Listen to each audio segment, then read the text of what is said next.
Hello folks, I hope you're having a great day today. Today I want to take a look at the final of the 4-book series of the Hawkmoon 4 series. It was written in the late 60s by Michael Moorcock. This one was written in 69.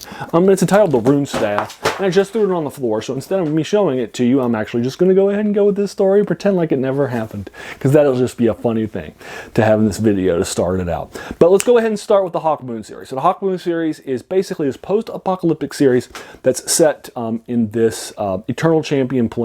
And basically, Michael Moorcock writes a number of these planes with characters like Elric Stormbringer or Corum and so forth. And there's a number, Erikosi, and there's a number of these other characters too.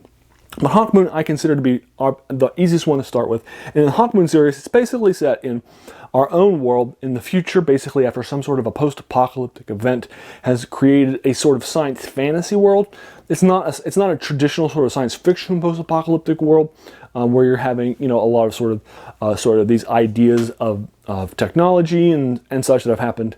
And it's not a traditional post-apocalyptic fantasy world like you might see.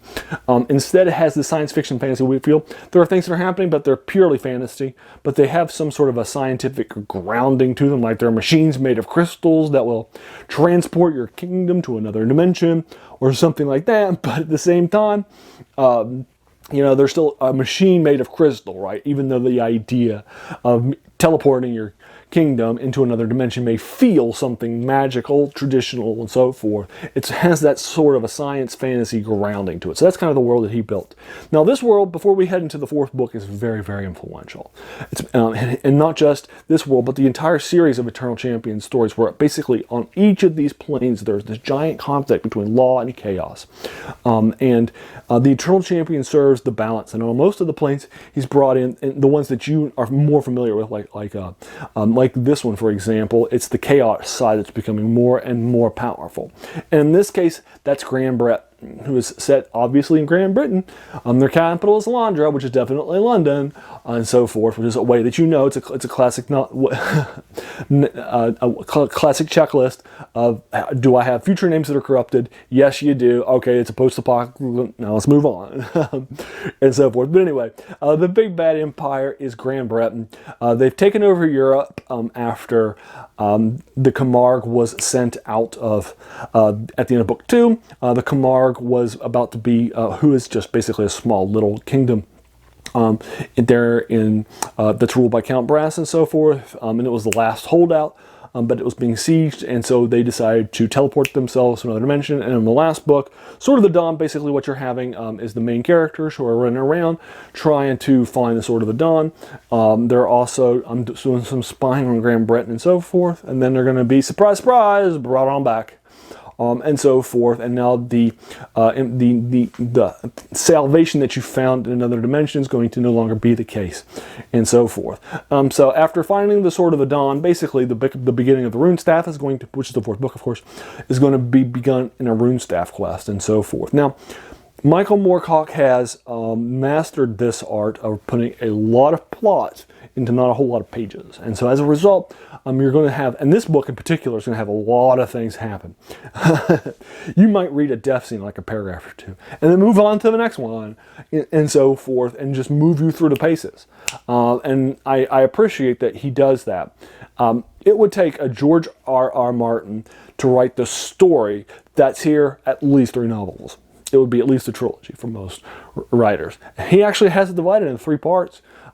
Chasing down the Runestaff, coming back, launching an attack, and then the final attack and siege on Granbreton by the forces of the Camargue and the Legion of the Dawn, who are summoned, who you will learn at the end of book 3, are summoned by the Sword of the Dawn and the wielder of the Sword of the Dawn.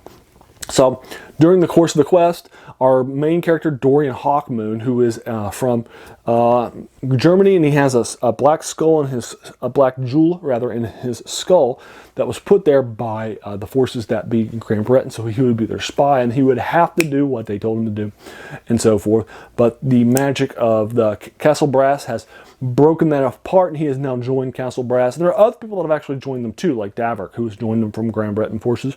He became a traitor in book 2, and so forth. And so you're going to have a lot of these people that have come over to the tide and so forth. But you're going to find out in the second part of book 3 that the wielder of the Sword of Dawn, who has been sent on this quest by the servants of the Runestaff, who have told, hey Hawkmoon, hey, you're a servant of the Runestaff, you need to do this.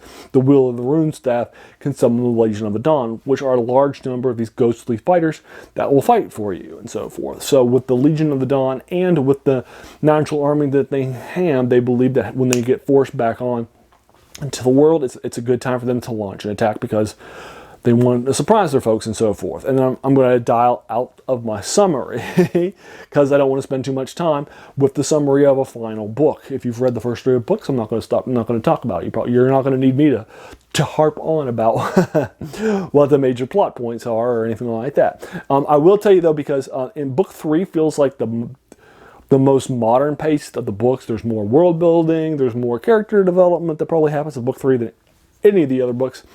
And in the Runestaff book 4, it's like boom, boom, boom, plot, plot, plot, plot, plot, plot, plot, and then you're done. It's a whole lot less world building now. And so forth. And I think Moorcock wanted to give you some chapters set in Londra, looking at the politics behind the scenes, having point of view characters like Empress Flanna and so forth, so that way, when you get a feel for Flanna and her, what she's doing with Baron Meliadus, who's been the major antagonist for the people for the first few books, you can definitely feel why, and you can actually feel for her and her interactions with Baron Meliadus behind the scenes. And the sort of internecine fighting. Baron Meliadus is going to be leading a revolution against the God Emperor Huon, so he can kill him and then put Flavia in that spot and so forth. So you have this sort of internecine fighting that's happening in the evil empire of Granbreton. And thus, there's a lot of things that are happening in this book. And the book's like 150 pages long. So you know that there's a lot of things happening in this book.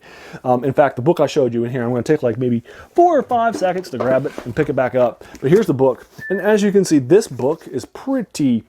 It's only got maybe, it doesn't even have 500 pages in it.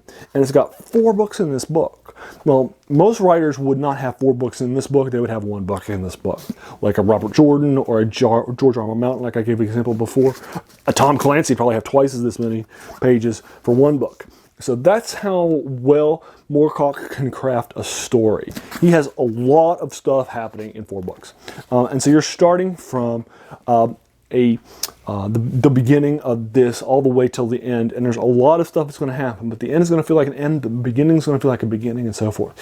It is an epic journey that happens very quickly, and in fact, if you could easily read 1 book a day and be done with it, or even just read 1 part of each book a day. The first 3 books each have 1 part. They have 2 parts, and the 3rd book has 3 parts. So you could do 1 part a day. Each of the parts is like 40, 50, 60 pages long, and you wouldn't even have to spend an hour a day. You could be done with this series pretty quickly. So it's not a long read at all. So I'm going to go ahead and leave you with that coda. Again, this was a hugely influential story, because it's the one that was cited by Gary Gygax as not only is Moorcock hugely influential to me as a writer with creating my fantasy worlds and so forth, and this central sort of core conflict of law versus chaos, the characters, the concepts, and so forth. But Moorcock's work, Hawkmoon in particular, is cited by Gygax as the sort of central influential work, the work that you should go to, because it was more influential than anything else, not Elric, not Corum, nothing else. And then also, if you look, everything from Games Workshop's worlds of Warhammer 40k and so forth, modern concepts of chaos and such, in modern fantasy. Moorcock is one of the key pillars of modern fantasy, and it shows, and this is a good example. And again, I think it's an easy place to start. So if you're going to start with Moorcock's work, start with the Hawkmoon series, and this is the 4th book. So I'm going to go ahead and cut it off there. Let me know what you thought about in the comments below. Have you read it, or do you agree with what my comments are, or something like that? I'd be happy to talk with you about that more, and engage you with that more fully in the comments below, or talk with you about anything that happens in the plot. I don't want to have spoilers here in the video, but I'm happy to have spoilers in the comments and such, where you have to read to see them. I think that's fair and cogent. Finally, hey, I want to thank you so much for taking the time out of your day, because we all have such busy days and such busy lives, and the fact that you spent some of that time with me is really humbling, so I appreciate it. And if you like this video, there's no reason not to hit that subscribe button, because we got a lot more of these classics for fantasy, science fiction, and horror to follow. So thanks.